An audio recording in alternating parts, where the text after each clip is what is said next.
As for decorating the president's mansion, I immediately set out to prepare it for social activity and worked with architect Benjamin Latrobe to make it as beautiful as possible.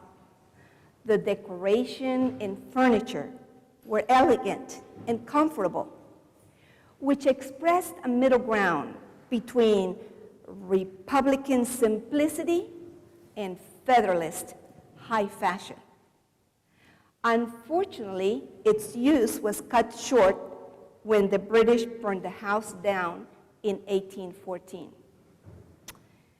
Jemmy, please tell our friends about our most difficult personal problem.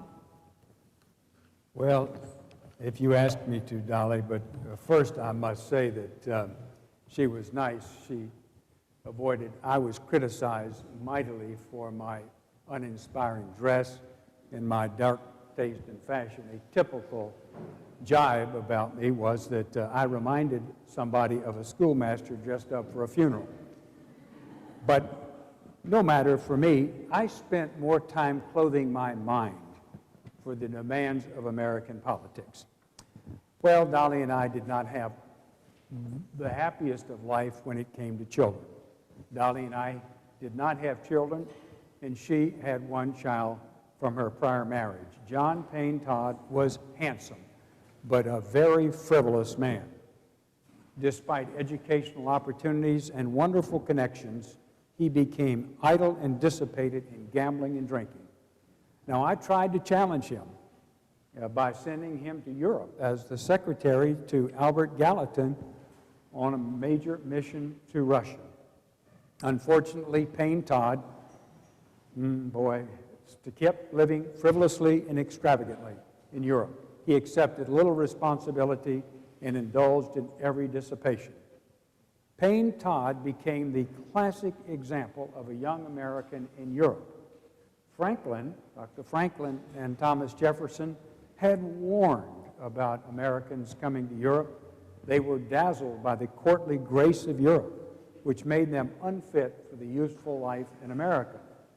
From then on, Payne Todd became a financial and psychic burden on both Dolly and me. I continued to pay his debts and keep him out of jail. I didn't tell Dolly to save her the grief and mortification. I spent about $40,000 between 1813 and 1836 on his gambling debts and other experiences. This financial drain, together with the psychic pain inflicted on Dolly, led one of our cousins to declare that Payne Todd was a serpent in the Garden of Eden at Montpelier, our home in Virginia. But we need to get on a positive note. Dolly, I want you to tell about your heroism, your heroic efforts during the War of 1812, called Madison's War, to save our national treasures.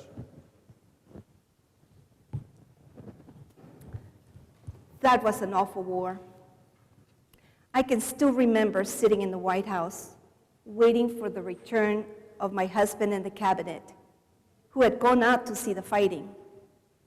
Dinner was on the table, and everyone expected them to return safely. Then a messenger rushed in with news that the British were advancing, and the president's house had to be abandoned at once.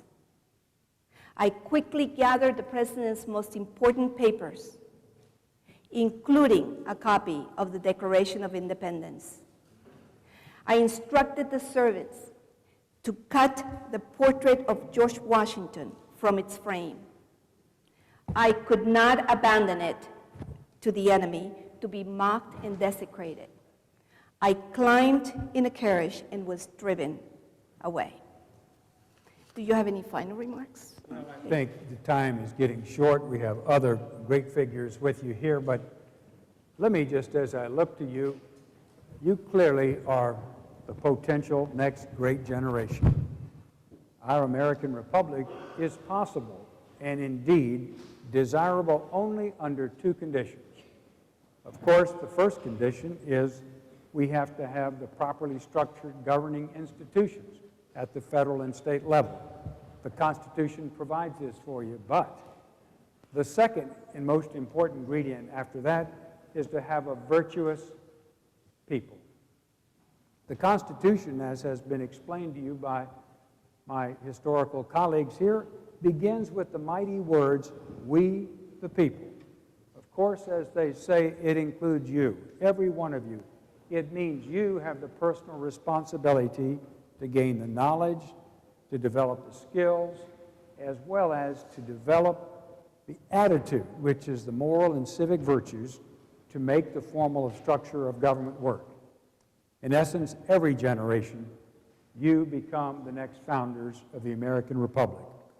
Now, this Constitution and the Constitution of your state, Florida, will not solve all of your problems.